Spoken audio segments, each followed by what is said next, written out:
Hey everyone! Today we're uncovering the mystery of the boy's courage facing the unexpected invitation to the music concert.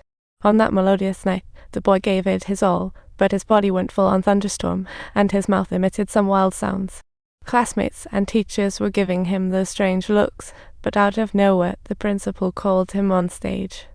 The principal picked up the mic, smiling. "Hey, what weird sound are you making?" The boy said he had a special gift named Tourette, an uncontrollable condition, and things would get better if people didn't judge him. The audience fell into thought, and the principal continued, "What can we do to make you less special?"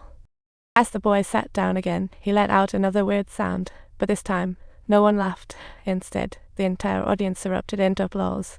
This was his first time feeling equal, and the principal's few simple words not only changed the trajectory of his life, but also healed his soul.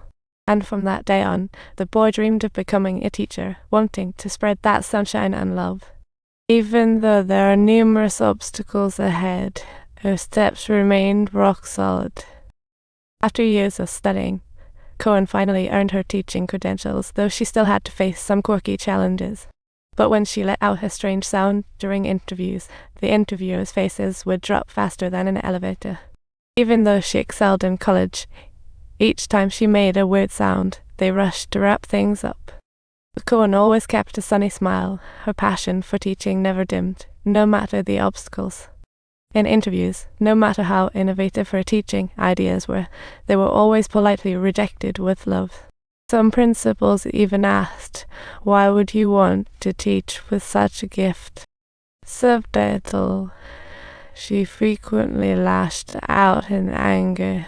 And then, when she got into the car, her emotions surged forth like water from an open tap, uncontrollably. She tried to use pain to distract from her self-loathing, but the more she struggled, the harder it was to control those strange sounds. Sometimes reality is really desperate. No matter how hard she tried, the outcomes were always heart-wrenching.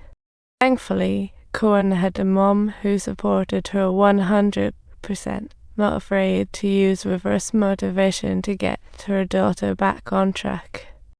Subtitles: her mother constantly spurred Cohen's fighting will, almost as if she were injecting her with a surge of energy. This sharp yet loving conversation surprisingly restored Cohen's confidence, ready to move forward again. After reviewing her failures, she realized it wasn't just Tourette, but also the lack of an accepting school. She took out a map, marked and visited schools, ready to conquer each.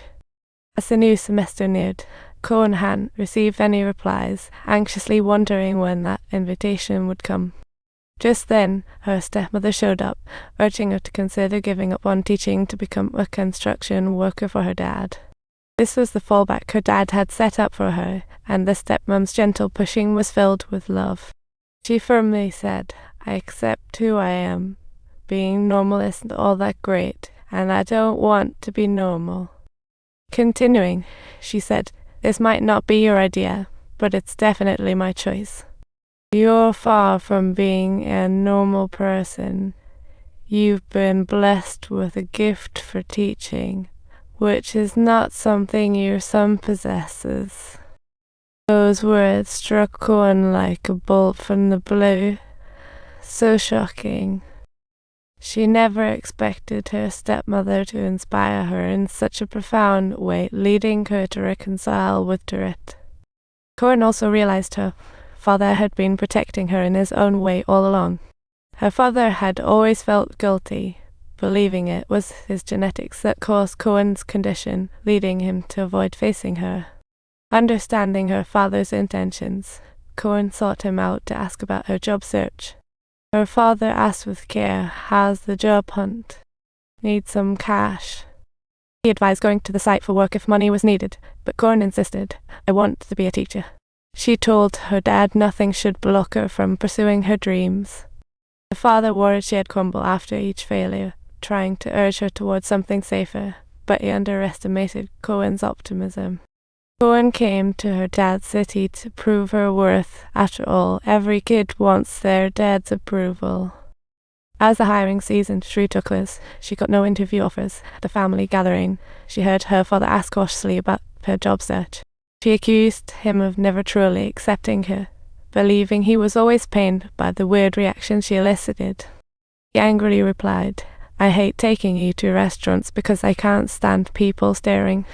Sometimes I feel helpless, fixing everything else but you, and I can't do a thing." I know. The dad's guilt eventually turned into a kind of avoidance. Days before the new semester, Cohen got an interview invite from Mountain View Elementary. The two principals warmly welcomed Cohen, curiously asking why she was so eager to become a teacher. Cohen replied sincerely, "A principal once guided and lit my path. I want to inspire others like that."